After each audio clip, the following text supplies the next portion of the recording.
By now we should know ASUS from their Google-fied tablets, the Nexus 7, both versions, which were both great offerings. However, ASUS doesn't stray away from creating tablets for the more budget-minded, and this is a great example. Hey, it's Josh Vergara from Android Authority. What's going on, everybody? And this is the ASUS MEMO Pad HD7.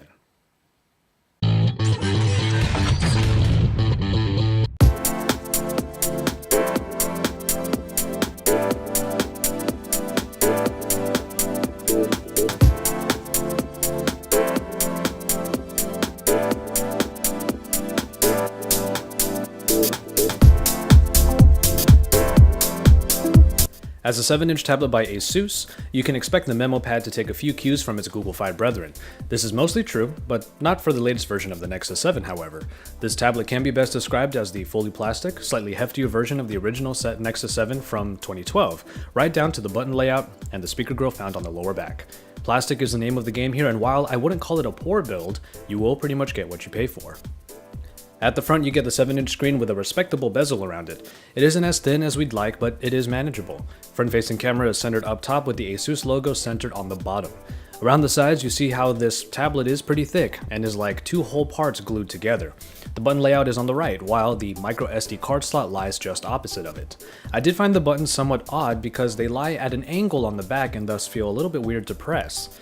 Anyway, USB and headphone ports are up top. Around the back, we have the rear-facing camera. In the hand, this budget tablet toes the line of comfort by being almost larger than a one-hand grip usually would allow. It is actually well balanced, it isn't light or heavy by any means, and while the plastic might allude to how cheap the MEMO Pad actually is, it does feel decent in the hand as it lacks a slippery touch. Ultimately, you do get what you pay for with the MEMO Pad, but what you do get doesn't feel too bad. The HD in the name of this MEMO Pad means that it is packing a display capable of 1280 by 800 resolution and 216 ppi. While quite a few tablets out there sport less resolution, there are plenty of others out there capable of more, so the MEMO Pad pretty squarely sits in the middle.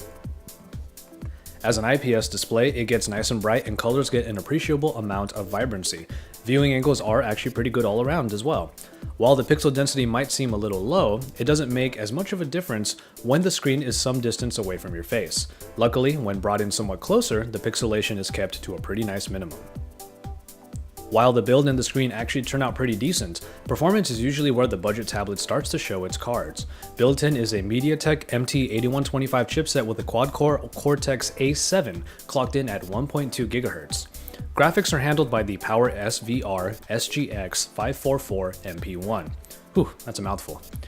For a cheap tablet, you shouldn't be expecting the cutting edge in performance, and this is basically the case. Scores in Antutu keep things fairly low, and in practice I did run into pretty common instances of stuttering, even in the general UI. Games can get hindered quite a bit as well, as the stutter can just get worse and impede your ability to play well. Multitasking isn't helped by the 1GB of RAM. Doing too much makes the stutter even worse. For simple tasks, the aptly named MEMO Pad could do a decent job, but anything more than that, and you'll probably end up seeing it struggle. The biggest story in the hardware department is, pretty obviously, the inclusion of a micro SD card slot. While cloud computing is something Google tries to push in its Nexus devices, I couldn't help but feel just a twinge of jealousy at the expandable memory that the MEMO Pad can boast. Aside from that, however, you get the standard package here: Wi-Fi, Bluetooth 4.0, GPS, but no NFC. It's about as bare bones as you can get, so it makes some sense that ASUS would put in at least a micro SD card slot to sweeten the pot as much as it could. Now, battery life on the MEMO Pad is another example of how this tablet hits the middle ground with a 3890 mAh unit. It isn't a very high capacity, but it did get the tablet to handle my looping video test for almost 7 hours. Power saving certainly helps in this regard, as ASUS added in its own power saver to help you get the most longevity. Ultimately, it will pretty much survive a day's work. Perhaps just barely though, depending on how heavily you use it, and you're probably going to find yourself relying on that power saver. We never really get all that excited about cameras on tablets. There are rarely ever any flash diodes, and that usually tells us a thing or two right off the bat about their quality. At 5 megapixels, the MEMO Pad's camera isn't really anything to get too excited about. The app has a good amount of filters and scene modes on top of the panorama and HDR. Picture quality, like pretty much any tablet in any range, is good for pictures in a pinch. Colors are a little muted and lack some vibrancy, while the sharpness leaves a little to be desired, especially in shots with some depth. Ultimately, this is what we should expect from a tablet, especially a cheaper one such as this. Now, ASUS didn't spare any expense in the software department, adding in a myriad of its own tweaks and extras. The Android 4.1.2 version of ASUS's own UI comes with a lot of them. Aside from the power saver already mentioned, built-in apps include a movie studio for editing recorded video, and even a couple ASUS-branded creative apps like Artist for drawing and Studio for gallery editing. The most glaring changes are in the general UI, like the power widget in the notification dropdown that gives access to some of the most used settings in a rather garish purple color. Hold the home button down and you'll get an arch of shortcuts that are customizable. And finally, an extra button on the left of the soft keys gives you access to small overlay apps that stay on top of anything you're already doing. You get a lot of tools, but I can't help but think that the sheer number of additions just further bogs down a tablet that is already struggling to perform well. And finally, as I've mentioned often already in this review, the ASUS MEMO Pad HD7 comes in at $150, a pretty great price for at least a decent tablet. And so, there you have it. That's exactly what this tablet is, decent. No real advancements involved, and while on the outside it's pretty simple, ASUS certainly did all they could to enhance the user experience, but might have done more to just slow it down than anything.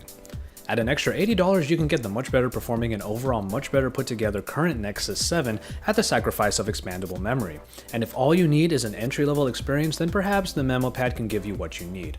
But putting down that extra money for the Nexus 7 could mean a tablet that will be able to keep up with the growing demands of Android users, something the MEMO Pad just might not be able to boast, even just a year from now. More importantly, you have to weigh the options of saving money or, quite simply, having a much better experience and time elsewhere.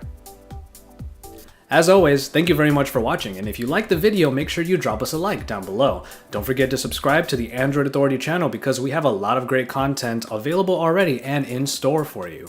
And once you're done with all of that, make sure you head over to androidauthority.com because we are your source for all things Android.